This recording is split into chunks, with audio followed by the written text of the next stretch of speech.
Hey folks! So, brief disclaimer for the channel. I'm no longer going to be doing commentary review videos. I hate having to make that decision, but with the way that YouTube is set up right now, it's just not feasible. I've had to take down 3 of these videos under the threat of my channel being struck, and while Atomic Cloud isn't currently able to be monetized to begin with, it's just not worth the trouble. So, henceforth, videos will either be episodes of Now Playing, my gameplay series, or my traditional short and sweet written reviews for my piece. If someday I end up with a following large enough to warrant hosting a website for my commentary content, I would absolutely go for that route. But for now, it is what it is. I appreciate your support either way. Now, without further ado, Ravenous is a Western horror film directed by Antonia Bird, starring Guy Pearce, Robert Carlyle, Jeremy Davies, and the pedophile from Ferris Bueller's Day Off, who honestly does a pretty good job. The film released on March 19th, 1999, 5 days after my atomic birth. Now, minor spoilers ahead, but I came across Ravenous by scouring the internet for any good films about, or at least featuring, Wendigos or skinwalkers.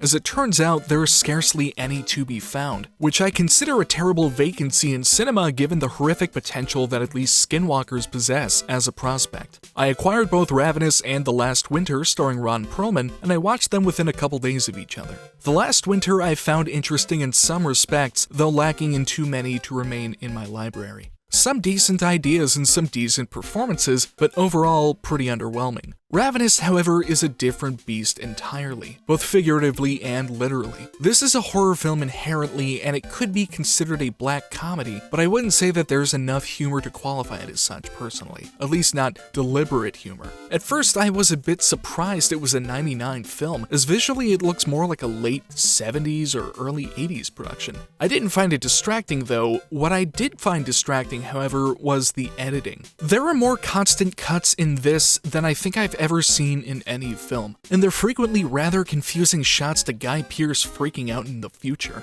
And while the score itself is a surprisingly pleasant one, it is used at strangely inappropriate times. Not entirely, but at enough points that I caught myself wondering if it was deliberate or not. Beyond that, I absolutely enjoyed the hell out of Ravenous. The performances are all around quite excellent, especially from Robert Carlyle. The story is immediately gripping, and all around I've found it delightful in a nostalgic sense I haven't felt in some time. The writing takes the experience to clever places that I realized I genuinely wanted it to go, rather than applying endless cliches and leaving me writing alternative scripts in my head. In the end, I found Ravenous to be well worth the watch. The film is a fresh delight that I'm glad I was able to discover, and it will be remaining in my library.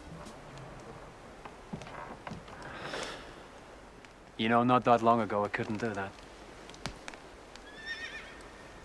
Could barely take a breath without coughing up a pint of blood. Tuberculosis. That along with fierce headaches, depression, suicidal ambition. I was in pretty horrible shape. In fact, I was on my way to a sanatorium to convalesce, more likely to die. When en route, this Indian scout told me a curious story.